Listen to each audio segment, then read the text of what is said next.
Hey, salut les mecs, ouais, ici il est exactement 4h41 du matin. Je suis descendu à 4h dans l'atelier, ranger, nettoyer un petit peu. Et puis d'établir. Je l'ai mis là, c'est normal. Parce qu'on va monter ensemble la kit. On va se choper le TNCTE 3.0. Parce qu'il faut qu'on avance sur ces kits. Après il y a le Rock Soccer. Il y a encore le Monster Truck américaine qu'on doit faire. Et après il va falloir qu'on s'occupe enfin du Summit de Monsieur Benoît Macan. L'Aussi TNCTE 3.0, c'est pas ce qu'il y a de plus récent, ça fait un moment qu'ils ont sorti, ils n'ont pas encore passé, je pense que ça va pas tarder, évidemment tout ça traîner avec le virus et compagnie. Et quoi, arrête de loucher sur mon VS2. Et on va faire comme d'hab. On va se mettre par là, j'ai mis évidemment l'écran qu'on a reçu de Jam Jam en retour vidéo juste là. Donc des fois ça va être bizarre parce que je vais essayer de te parler mais je vais être là. Je vais pas comprendre, mais pourquoi il me regarde pas ce coup-là? C'est parce que là là. Et. Pour monter un kit, il faut de la graisse. Pour ceux qui ont un doute, ça marche très bien à une main. Tu vois? Il nous faut du frein filet. Moi j'aime bien le Loctite. Tu peux prendre ce que tu veux, hein. T'es pas obligé de prendre un truc de marque. Hein. On va ouvrir tous les petits patins. Je vais peut-être me mettre par là. Est-ce que tu me vois? Ouais, moi je regarde par là-bas. Nous avons donc ici le bag H qui contient des petits sachets H2, H1, H3, etc. Les jantes, ça j'ai oublié qu'ils avaient livré les jantes avec. Ça fait la feu parfum. Comme d'hab. F l'ordre de montage. Sachet F. Le châssis. Celui-là on va le sortir tout de suite. Parce que. Oh que c'est beau. Petit châssis TLR. Dans la gamme, l'Aussi pour moi. Niveau qualité-prix. L'Aussi DB Pro. Ça c'est le RTR qui a tout dessus, qui était moins cher qu'un Slash. C'est un DB, il existe aussi en SC entre temps évidemment. Les diffs aussi évidemment on va les monter avant. Donc d'abord je vais monter tout ce qui est huileux. Ouais je disais DB Pro parce que il passe devant tous les concurrents niveau qualité-prix, enfin l'ancien prix maintenant je sais pas le nouveau. Mais il était à je crois 430 ou 450 euros, 470. Donc moins cher qu'un Slash, on était plus cher que la gamme Arma, mais la gamme Arma elle vient de prendre une grosse claque, elle vient de passer à 500. Et quand tu vois la différence de ce que tu reçois entre un DB Pro et un Centon quand même, hein, faut se poser des questions.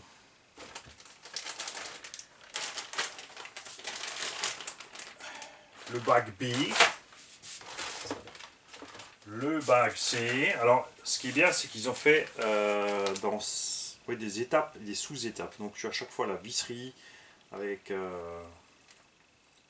les étapes de montage. On va voir si... Alors c'est bien de faire 36 000 sachets. La question toujours après, la GH, c'est après, c'est est-ce qu'ils l'ont bien fait dans le bon ordre. Les pièces de tuning, on a une autre barre de Ackerman. Décale de train pour changer les angles. Et la célèbre plaque qui se met là-dedans pour mettre le moteur en travers. Pour diminuer les angles de cardan, puisqu'on est super déporté évidemment pour l'équilibre de la machine. C'est tellement moche le mettre en travers que personne ne le fait. Ou juste pour essayer, parce que ça apporte vraiment quelque chose au pilotage, je ne sais pas. Tu reçois avec de la graisse et du frein filet, mais de la graisse noire, ça j'aime pas. Whack. Donc ce que nous avons là, c'est le bag G, suspension, effectivement, qui vient donc après le début du kit. Le bag E. Alors attention, A, B, C, D, E. D, c'est donc le diff central, avec son support central. Le E, c'est diff avant-arrière.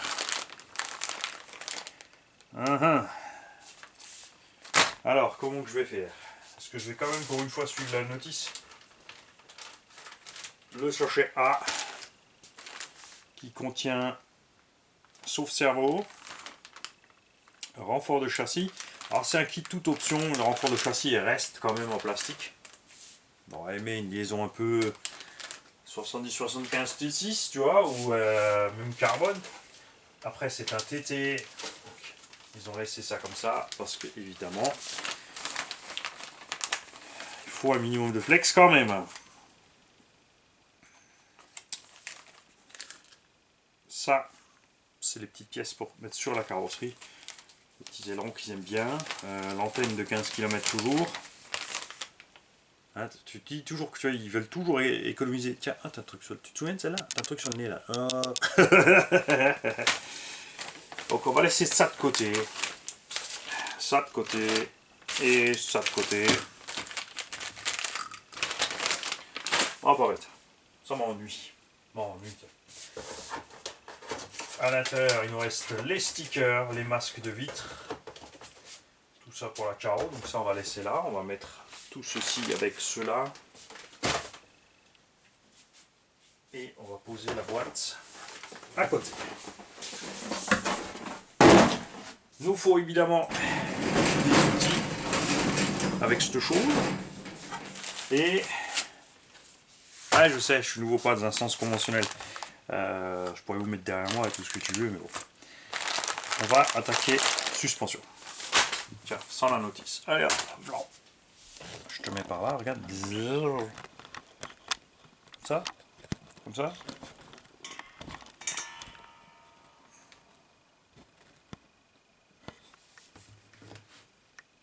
Tu vois bien là? Ouais. C'est assez grand? On agrandit? Regarde, je vais te dévelcrotter la télécommande, je vais la velcrotter là.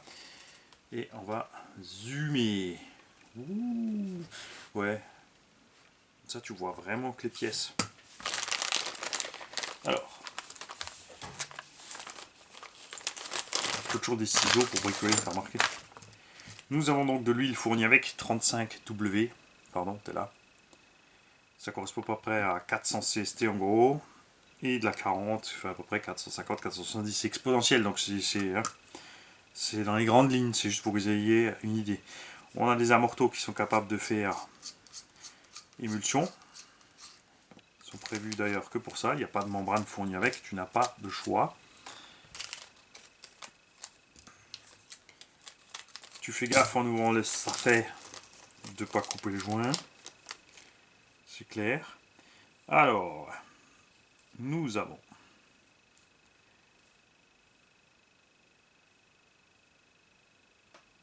huit joints. Alors, c'est pas des toriques en fait. Faut que j'aille m'habituer à bouger moins vite. Que ça fasse la mise au point. C'est des joints plats.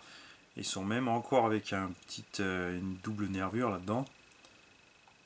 Tu vois, ils sont concaves. On a 4 joints donc qui iront à l'embase des capuchons. Reste là toi. Et 4 joints qui vont aller sur le bas de la morteau. Les petits sachets toujours, tu les mets ensemble de côté, tu les mets dans le carton d'origine jusqu'à ce que tu aies fini le kit pour être sûr de ne pas avoir laissé quoi que ce soit dedans. Les pistons avant-arrière sont les mêmes. Les billettes, 4 guides inférieurs et supérieurs.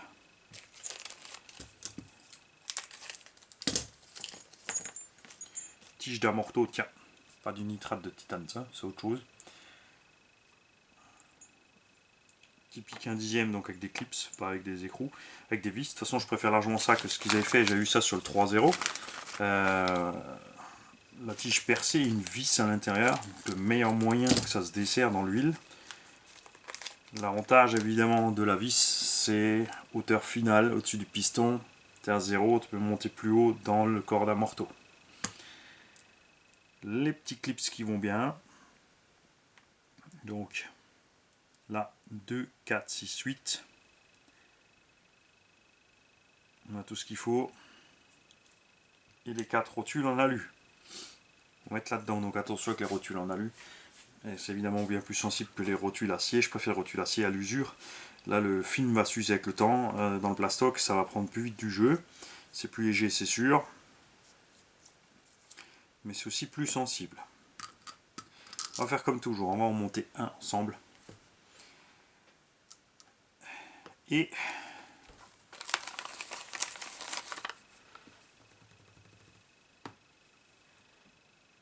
t'as noté un truc? Il nous manque les 4 petites vis avec les 4 petits joints pour fermer les amortos. Ça c'est parce que Mani il avait déjà ouvert un sachet.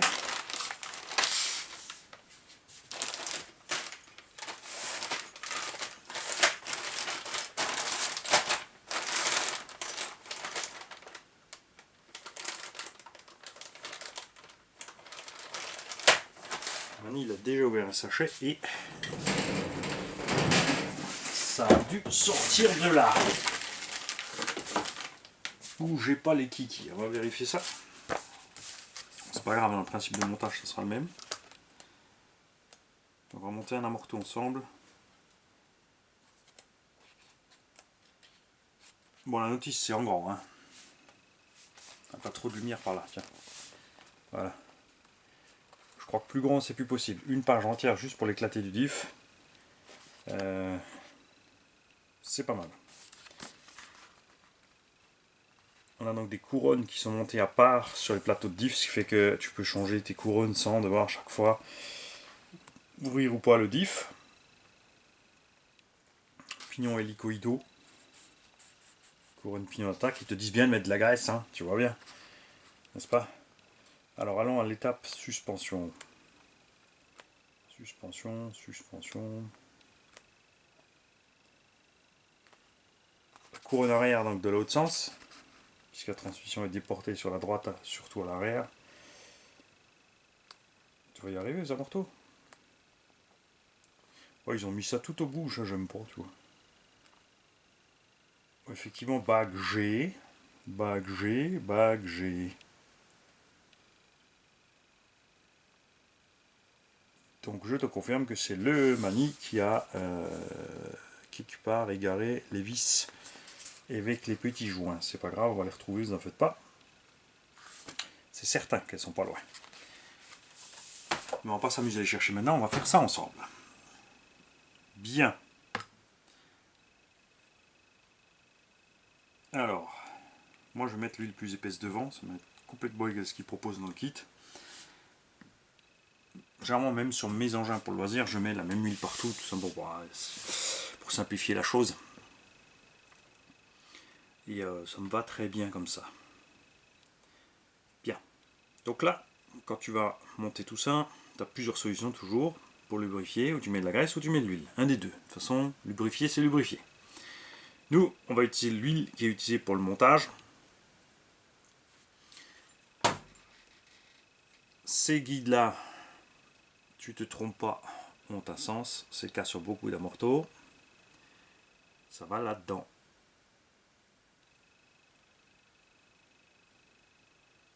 Tu vérifies que les deux côtés sont identiques. Ouais. Ils sont symétriques quand même, donc ça va. Peut-être se prendre une petite pincette. Hein. Voilà. Donc là, il rentre bien là-dedans, c'est bon. C'est bien le bon sens. On va quand même vérifier une chose, c'est l'ordre d'empilement. Quoique non, ça va être logique, de toute façon, on n'a pas le choix. Tu mets un joint. Tu mets le guide qui est, tu as pu constater là, contrairement à ce qu'on a souvent, on a juste des petites rondelles en plastique et là on a un guide bien large. Celui-là, tu vois, il est pareil des deux côtés, il s'enclenche bien là-dedans. Tout va bien. Ensuite, il y a le petit joint torique qui va là. Et ensuite, n'oublie pas ça, ton embase. Et là, en fait, tu ne serres pas encore. Tu te mets une petite goutte d'huile ici. Tu peux laisser ça de côté. Tu montes la tige d'amorto. Donc là, tu fais toujours gaffe après quand tu vas rentrer dans les joints de ne pas blesser le joint évidemment. C'est pour ça que je te conseille de ne pas serrer encore là-bas. Tant qu'ils ne sont pas comprimés, il y a plus de place. Tout simplement. Les pistons, il n'y a pas de sens. Parce que maintenant ils font des pistons modernes avec un sens.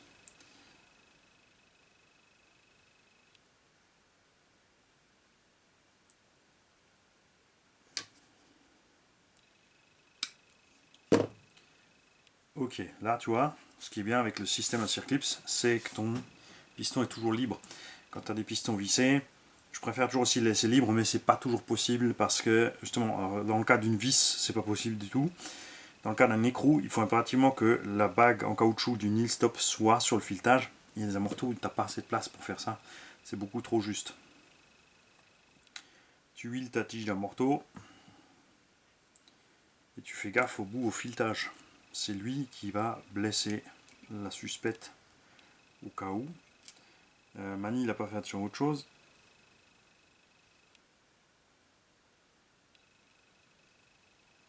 Les tiges arrière sont un poil plus longues. Voilà, c'est minime, hein, c'est fou la différence. On a quasiment pas de différence entre l'avant et l'arrière. Mais il y a une différence. Donc évidemment, il faut aussi prendre le corps d'amorto plus long. C'est dingue, hein. C'est que là, la différence n'est pas marquante. Pourtant, le corps d'amorto, lui, ça fait une grosse différence. Tu vois, là, du coup, ça passe tout seul. Après, tu serres. Tu t'assures que ça fonctionne bien. C'est le cas, on est content. Après, tu peux mettre ta biellette.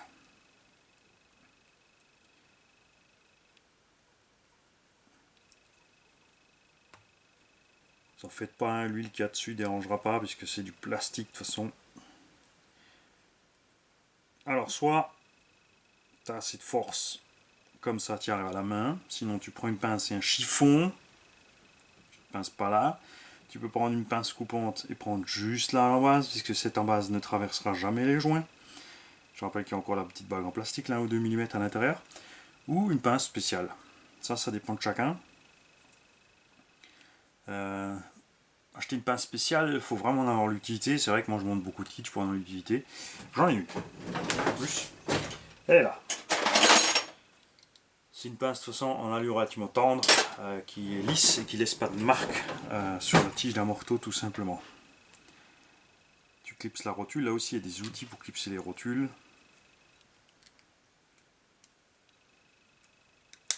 Si tu as envie. Moi ça me va très bien comme ça. Remplissage, c'est bien là, vous êtes bien en haut. Je vais peut-être te pencher un peu plus encore pour que tu vois bien dedans. Hop, attends. Voilà. Alors, remplissage. Tu laisses bien le piston en bas, là. C'est pas évident parce que moi je vise avec l'autre écran là-bas. Regarde. Tu mets un peu d'huile sans remplir d'air avec l'huile en même temps que tu as rempli. Regarde maintenant. On va tourner un petit peu. T'as vu? Ok. On remonte un tout petit peu. On refait pareil. On redescend.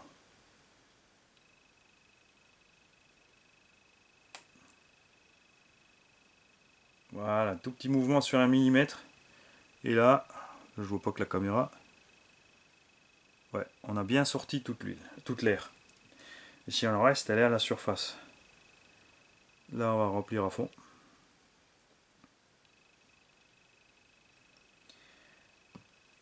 Il n'y a pas de membrane, donc il faut remplir bien jusqu'en haut. Ce joint torique là, il va dans le capuchon. Ils t'en mettent que dans le capuchon ici. Sur certaines autres fabrications, ce joint est en bas du filetage. Là, ça me paraît un peu bizarre, ça. Dis donc. Toi, tu vois bien là. Et regarde maintenant. Hein? Tu vois, on n'a que quelques pauvres bulles qui sont tout de suite à la surface. Et ton amorto est déjà purgé. Hein? L'huile, t'as vu qui monte, qui descend, c'est le volume de la tige qui rentre. Et maintenant, on va vérifier quelque chose dans cette notice. On va dézoomer pour pas vous paumer. Si ça s'éteint, c'est que je me suis trompé de bouton. Voilà. On revient ici. Ouais, t'as vu, je suis pieds nus de mes tongs. Trop chaud. Ok. Nous y revoilà. Je pose ça dans ma tasse. Non, pas la tasse où je bois, la tasse où j'ai les. Alors, on va retourner à l'étape suspecte.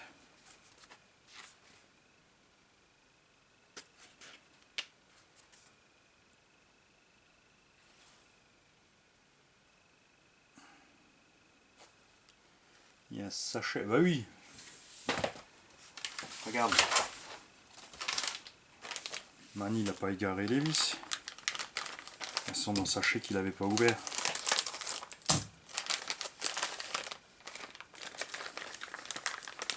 Tout simplement.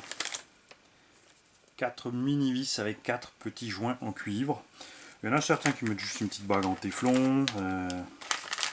Pas plein de trucs. Hein. Il te donne avec aussi, regarde, ces types à choupidou, les petits outils.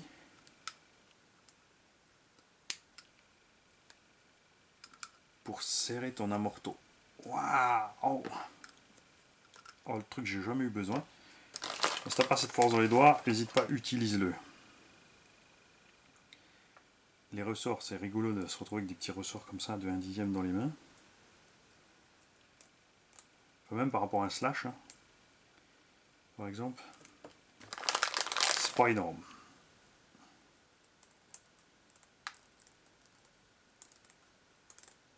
Sors de là, on t'a reconnu de toute façon. Toing. Donc les outils de côté dans la boîte. Les plastiques, on va les enlever. Et voilà ce que je cherchais depuis avant. Hop.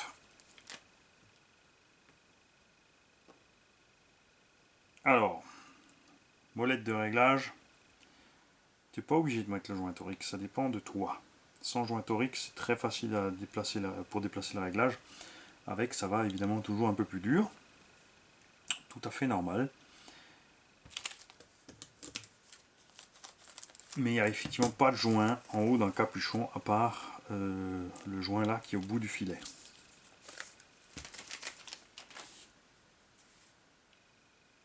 Alors on a préparé ça, on va préparer ça.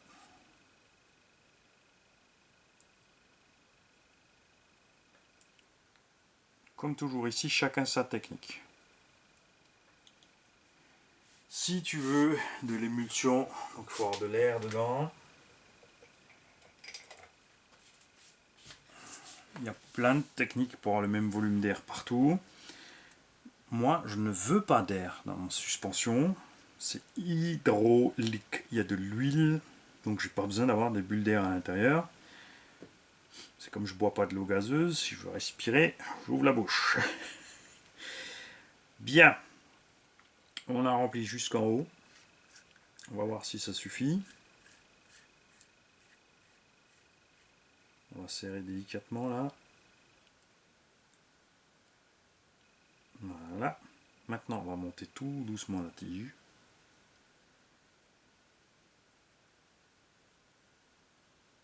Et je crois qu'on n'a pas mis assez. Tu vois, on n'arrive pas à faire sortir le reste. Bien. Et en plus, du coup, tu vois, je me suis planté. Je vais faire un amorto avant. J'ai mis la 40 V à l'arrière. Bravo, Mani. Échec, Mani.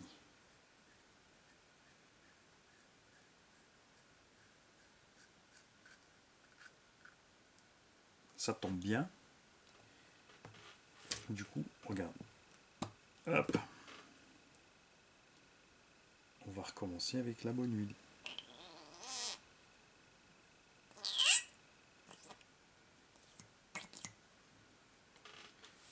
Le petit bruit qui nous fait évidemment bien tous rire.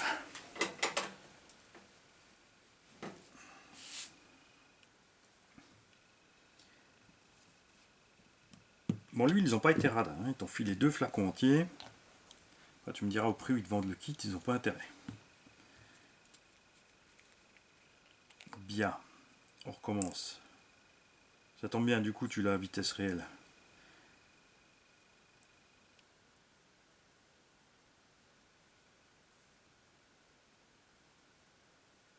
Bon, c'est marrant, ça change pas grand chose niveau sensation, hein. Franchement, entre la 35 et la 40, c'est vraiment minime. Donc là, je vais remplir, regarde, jusqu'à avoir mon petit truc bombé.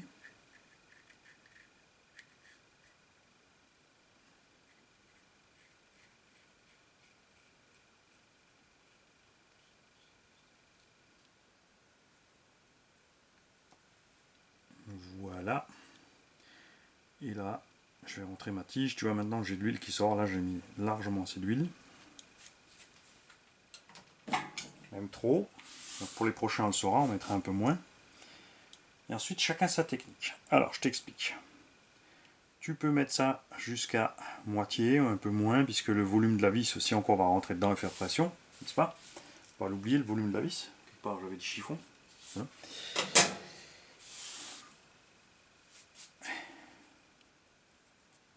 Pour que ta suspecte soit neutre en réaction.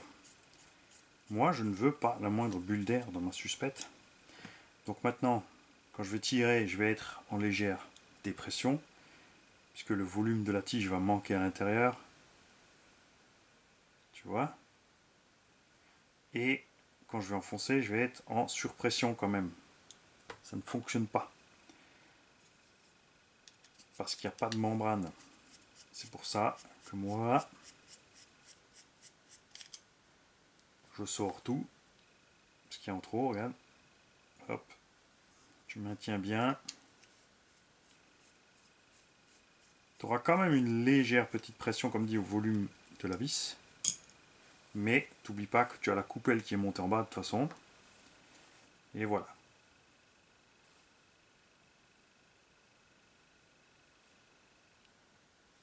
Tu vois? Ça convient pas à tout le monde. Parce que évidemment ça assouplit un petit peu la suspension, puisque le petit bide va faciliter l'enfoncement de la suspecte. Par contre, il va compliquer la remontée, donc ça va bondir moins. Il y en a qui préfèrent l'inverse. Donc si tu veux pouvoir régler, ou si tu veux pouvoir jongler sur les deux, il te faut un amorto avec un réservoir additionnel, qui n'est pas juste un réservoir, mais avec une vis de pression pour pouvoir changer la pression à l'intérieur de la suspension. Avec les amortisseurs en membrane, tu peux aussi jouer un peu plus. Il faut faire gaffe par contre, quand tu as une membrane, si tu mets trop de dépression, quand tu vas tirer à fond, la membrane elle peut tomber dedans, elle peut se mettre de travers. Du coup, évidemment, ça peut poser problème.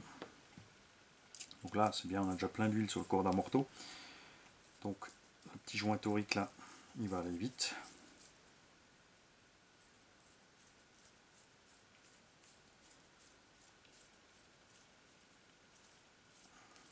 Après ça, on va s'en faire un à vitesse réelle. Hein. Là, c'était avec les explications. L'autre, on va le faire sans. Et on va se faire un avant.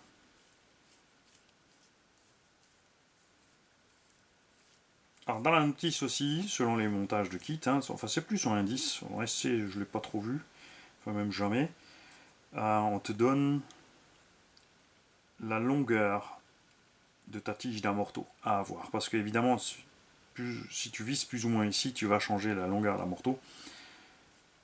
Tu peux pas dévisser comme tu veux parce que ça va être trop fragile. Et aussi, tu as le haut de ton piston qui peut taper en haut si tu dévisses trop loin. Ça c'est clair, pas oublier. Dans la ferraille, bon, ça va faire des petits impacts. Si tu as une membrane, ça va t'abîmer la membrane. Comme sur le Super Bajaré, après tu es obligé de mettre ici des petites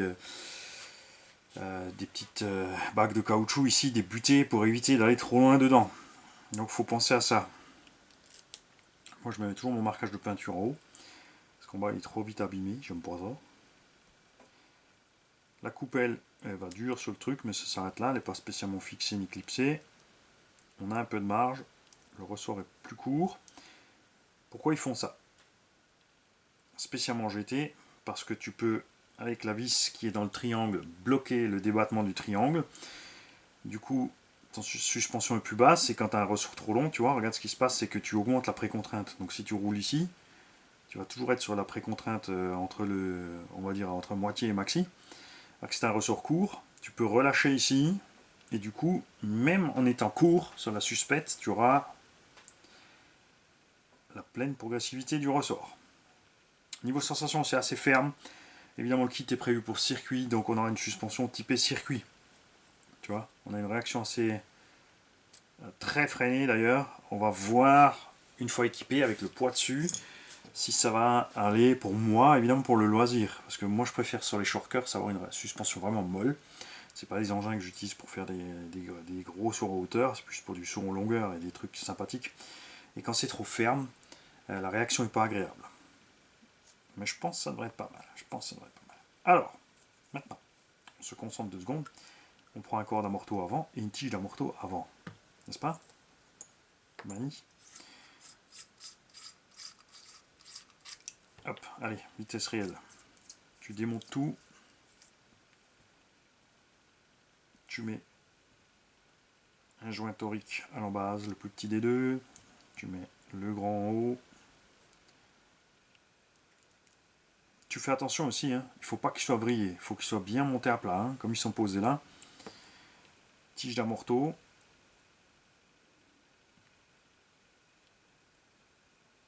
Un slip.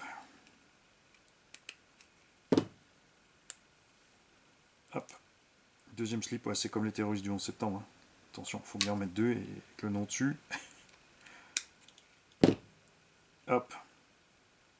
C'est marrant, celui-là, il est, tu vois, celui-là, il bloque un petit peu. Si, ça y est, trop. Voilà. Un joint. Guide. Un joint. Deuxième guide. Capuchon. Stop. Par la bonne huile, Mani. T'insistes. Petite goutte d'huile. Hop. Tige d'amorto. En douceur. Ouais. Serrage. Rotule.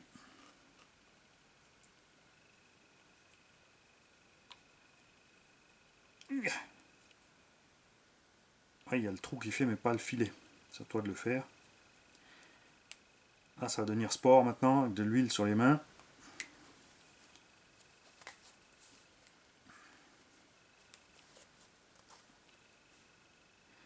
Foutu. On va donc utiliser la pince, allez.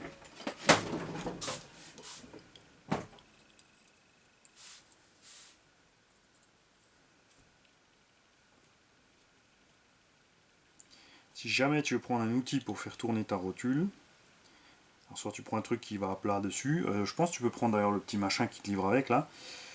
Si tu veux passer quelque chose dedans, ne le fais pas si tu n'as pas mis ça. Parce que sinon tu vas déformer ton plastique. Hop. Tu vois là? Ouais. Bon, pencher de toute façon, moi je pourrais pas. Alors, petite goutte d'huile. Tournicotis. Aller-retour. On remplit. Alors un peu moins cette fois, puisqu'on a chopé plus ou moins la mesure. On monte doucement la tige en tournicotant, comme ça on pousse bien les bulles d'air vers le haut.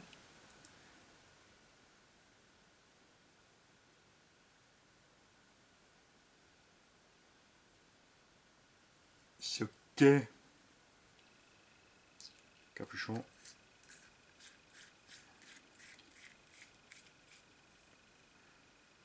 Bon serrage. On remonte. Allez, vas-y, sois sympa, déborde. Eh ben non, j'ai pas mis assez, regarde.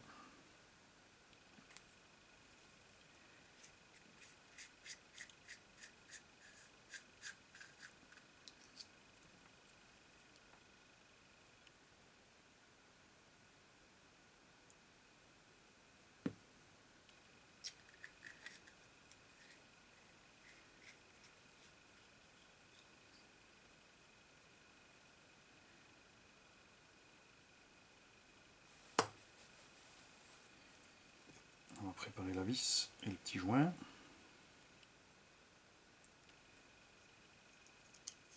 Ah tiens, ce qu'on n'a pas fait gaffe en regardant les vis là qui sont dans le sachet, c'est les vis qui sont dans le sachet là ont l'air encore d'avoir un pas de vis américain. Ah, c'est un peu plus agressif, donc c'est bien un plastique. Les têtes de vis par contre sont une taille en dessous en général, un petit peu. Regarde, hop, hop, tu vois la même réaction que l'autre. Il n'y a pas de bruit bizarre, il n'y a pas de réaction bizarre, les réactions sont constantes. Avec de l'air, tes réactions vont varier, pas fiables. Et chaque fois que tu t'arrêtes, l'air a le temps de remonter. Il faut chaque fois repomper la suspette. Sur une compète, je comprends, ça roule 10 minutes.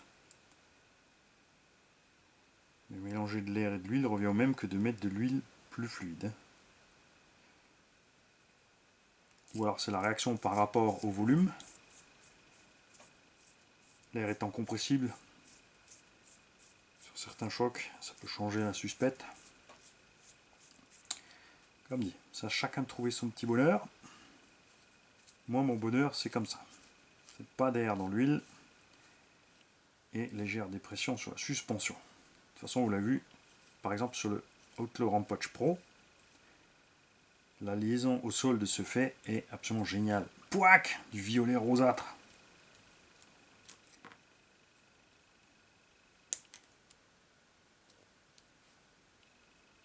Oula, ah oui, à l'avant, il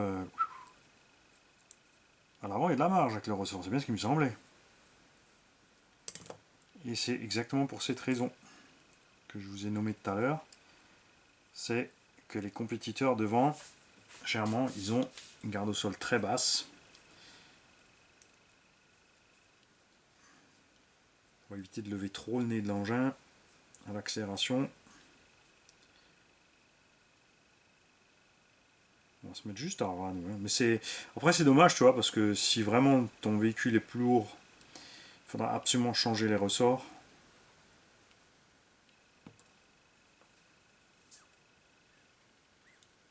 On est beaucoup plus réactif à l'avant qu'à l'arrière.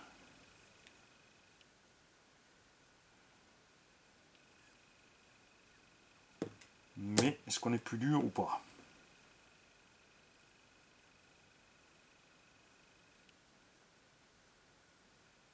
Ouais, on est plus, un peu plus mou devant, hein. C'est... Ah bah attends, je suis pas encore au bon endroit là aussi.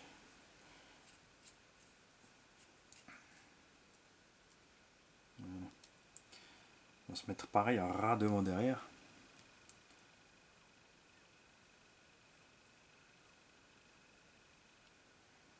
Ouais, toujours cette typique compétition d'avoir ce train arrière qui va, quand on va sauter, qui va remonter doucement, donc le véhicule qui va sauter dans le tout-terrain. Donc il est très probable que je change l'huile à l'arrière, si ça ne va pas comme je veux, si c'est trop lent à la réaction, parce que ça c'est ce que j'aime avoir à l'arrière, tu vois. Ça, c'est ce que je préfère avoir devant. Donc on va voir ça. Et c'est normal. Mani, il a dit il y a les mêmes pistons. Qu'est-ce qu'il a fait, Mani? J'ai un piston 1 et un piston 1.1. Je vous parie que j'ai fait exactement l'inverse. Bon, je vais monter les deux amortos différemment. Enfin, on va bien faire garde de mettre le 1.1 à l'arrière avec la 35 VT. Alors, c'est un peu space hein, de mettre des pistons troués différemment, plus de l'huile différente. À ce compte-là, ils auraient pu fournir qu'un seul flacon de la même huile et de faire une grosse différence de trou de piston. Là aussi, il y a plein de théories par rapport au passage de la vitesse de passage de l'huile dans le piston, etc. Il y a des théories, il y a aussi des calculs mathématiques. Donc ça, c'est aussi à chacun de trouver son truc. Ceux qui maîtrisent le sujet, comme toujours, les mecs. Moi, ça m'intéresse pas, donc je ne me suis pas penché dessus. Donnez-nous vos théories. Si vous avez bien sûr un lien, vous me prévisez que vous avez un lien pour donner aux gens la page où il y a le descriptif mathématique, machin. Tout ça, on veut tout savoir. Je suis curieux de voir si j'ai inversé ou pas. Mais je vais préparer les deux autres et je verrai ça après. Je vais pas rouvrir là, sortir mon huile et machin. Quand j'aurai fini mes deux suspensions, on verra la différence ou pas. S'il n'y a pas de différence, je suis dans le bon sens. S'il y a une différence, je suis à l'envers, donc je tournerai ces deux. Mani, merde. Salut les gars.